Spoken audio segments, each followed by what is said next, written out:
러시아 전쟁의 가장 중요한 원인으로 꼽히는 실지 회복주의가 더욱 확장되는 국면이 나옵니다. 러시아는 이번 전쟁 침공을 정당화하는 이유로 우크라이나는 문화, 언어 등 다양한 공통점이 있고, 그런 이유 가운데 돈바스 대부분의 시민들이 러시아의 합병을 원한다는 취지의 발언도 곁들인 것입니다.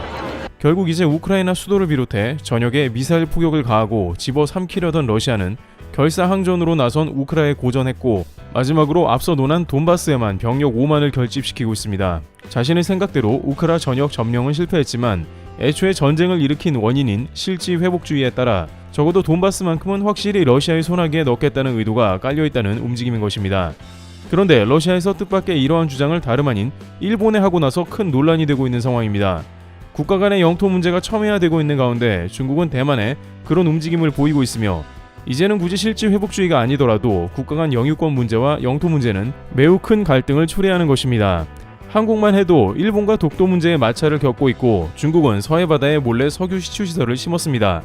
따라서 어느 때보다 이런 문제에 적극적으로 대처하지 않으면 그만큼 한국도 불리해지는 국면이 나오는데요. 최근 우크라이나 당국은 3월 초 전쟁 발발이 되고 나서 국내 언론에 각종 지명 수정을 요청한 바 있습니다.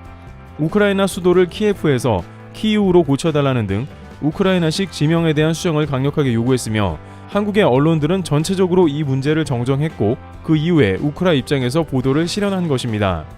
한국은 우크라이나보다 러시아가 더 우호국이며 규모나 협력 면에서 비교가 안 되는 대상이지만, 러시아는 전범 행위를 했기 때문에 러시아 경제 제재에 동참했고 한국은 러시아의 비우호국으로 분류됐습니다. 한국 입장에서는 미국 중심의 동맹 움직임에 합류했고 이 정도면 최선을 다한 모습을 보여준 것입니다. 그런데 우크라이나는 이제 한국에 있는 각종 첨단 최신 장비를 보내달라고 본격 요구하기 시작했는데요.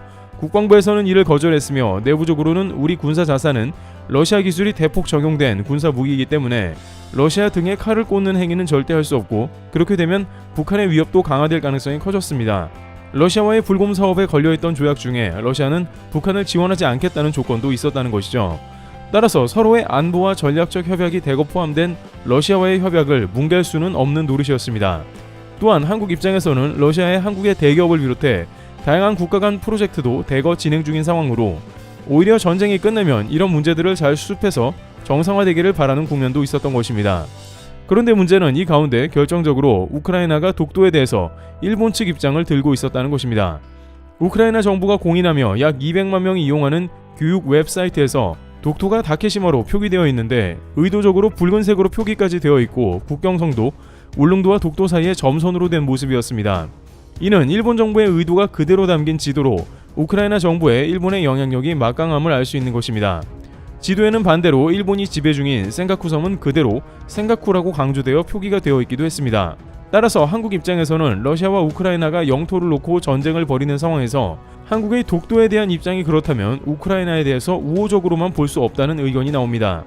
물론 모든 상황이 반인륜적 범죄를 저지르고 있는 러시아에 대해 규탄하고 반대하는 것은 사실이지만, 공교롭게도 영토 문제에 있어서 우크라이나가 독도 관련 일본 편을 들어버리면 한국은 더 곤란한 것입니다. 게다가 러시아는 독도만큼은 한국 편을 들어주고 있어 우크라이나와 큰 비교가 되는 상황인 것이죠. 키예프, 키이우 경우에는 이름을 잘못 불렀다고 해서 누가 키이우를 러시아 영토라고 하지는 않습니다만, 독도 같은 경우에는 명확하게 국제사회에서 분쟁거리를 만들고 활성화하는 것이 일본의 의도이기 때문에 한국 입장에서는 자신들의 요구는 들어달라면서도 일본 편에서는 우크라이나가 납득이 안 되는 것입니다.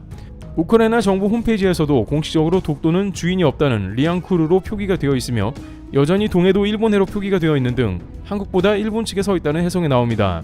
이에 대해 주한 우크라이나 대사관 측은 관련 답변을 제대로 해주지 않는 것으로 전해지고 있습니다. 우크라이나도 영토 문제에 관해서는 1인치도 양보할 수 없다고 젤렌스키 대통령이 강력 주장하고 있는데, 한국도 독도 문제에 관해 일본과는 논할 가치조차 느끼지 못하는 것이 한국의 주장인 것입니다. 게다가 최근 일본은 우크라이나에 종이학을 접어 보내는 기이한 행동을 연출하는 모습입니다. 우크라이나는 당장 전쟁으로 폐허가 되는데 받는 사람 입장을 생각하지 않는 일본 특유의 행동인 것이죠. 학을 접어 보낸 일본 시민단체는 비판이 쏟아지자 학을 보낸 게 이렇게 비판받을 일인가 라면서 오히려 자신들은 평화의 염원을 담아 보냈는데 비판당한다며 억울해하는 등 사태 파악이 안 되고 있습니다. 한편 이 가운데 러시아는 이제 제2의 우크라이나라면서 일본에 매우 충격적인 주장을 펼치고 있는데, 이 문제가 매우 심상치 않다는 지적이 나오는데, 우선 러시아는 최근 군사훈련을 확대하고 있습니다. 바로 쿠릴 열도에서 함대 10척 이상을 동원하고 병사들이 수천 명씩 모여 상륙 훈련을 하고 있는 것이죠. 물론 러시아가 일본을 위협하는 장면은 한두 번이 아니고 연례 행사로 군사훈련은 벌어지고 있지만 이번처럼 우크라이나와 전쟁 중에 병력도 모자라고 물자도 모자란 상황에 훈련은 매우 이상합니다. 러시아는 보급이 모자라기 때문에 극동 지방에서까지 보급을 싣고 떠나는 함정이 포착되기도 했는데 이런 와중에 쿠릴 열도에서 행해지는 군사훈련은 상식과 벗어난다는 의견이 등장한 것입니다. 물론 이번 우크라이나 침공 가운데 일본은 미국 중심의 서방연합과 러시아를 강력 규탄하는 데 앞장섰으며 우크라이나의 경제 원조를 비롯해서 피라민을 받는 데 중요 역할을 하겠다며 큰 소리를 치고 있습니다. 동시에 최근 일본 외무성은 러시아의 외교관 8명을 추방하는 등 연일 강력한 조치를 취하고 있습니다. 또한 우크라이나와 일본은 독특한 연대가 있는데 바로 러시아와의 쿠릴 열도 분쟁이 있기 때문으로 일본은 이런 점 때문에 우크라이나 심정을 이해한다며 양 국가는 러시아라는 공통의 적이기도 했습니다. 또한 일본 방위성은 미국의 중장거리 미사일을 들여와 러시아와 중국, 북한 등을 견제하려고 준비 중입니다. 하지만 그럼에도 불구하고 갑자기 이러한 군사훈련이 일본 코앞에서 일어나는 게 심상치 않다는 것인데요. 그런데 이러한 러시아의 움직임에 대해서 러시아 내부에서 뜻밖의 목소리가 나오고 있는 것입니다. 바로 쿠릴 열도 앞에 홋카이도가 바로 러시아의 관할이라는 주장이 다시 주목받고 있는 것입니다. 일본은 쿠릴 열도는 둘째치고 홋카이도를 러시아에 위협당하고 있는 매우 중대한 상황인 것인데요.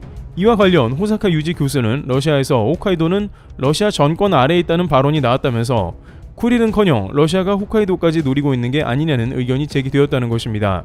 홋카이도는 일본의 최북단 섬인데 넓이만 해도 남한의 83% 정도로 매우 큰 섬에 해당합니다.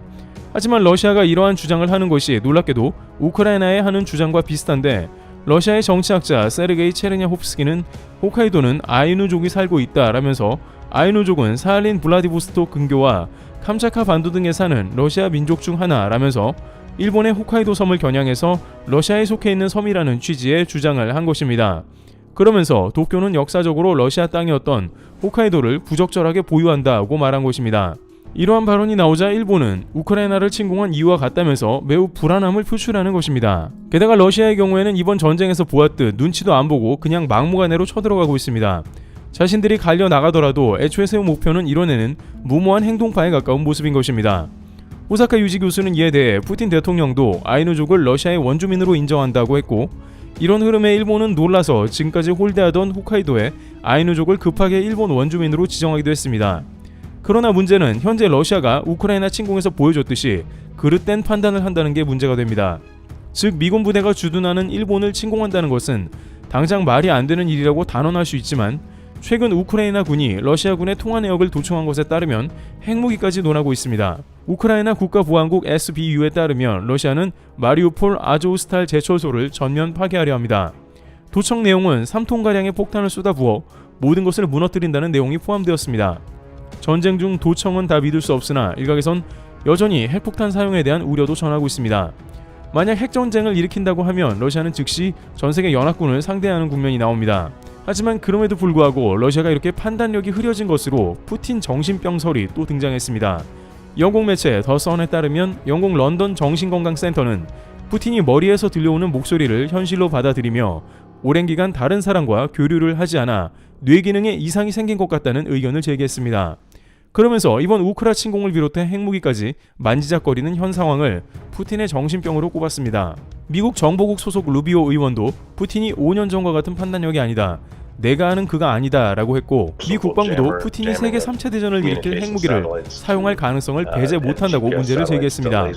그런 상황이 나오다 보니 일본에서는 러시아의 홋카이도 침공에 대해 적지 않게 우려하는 분위기가 나옵니다.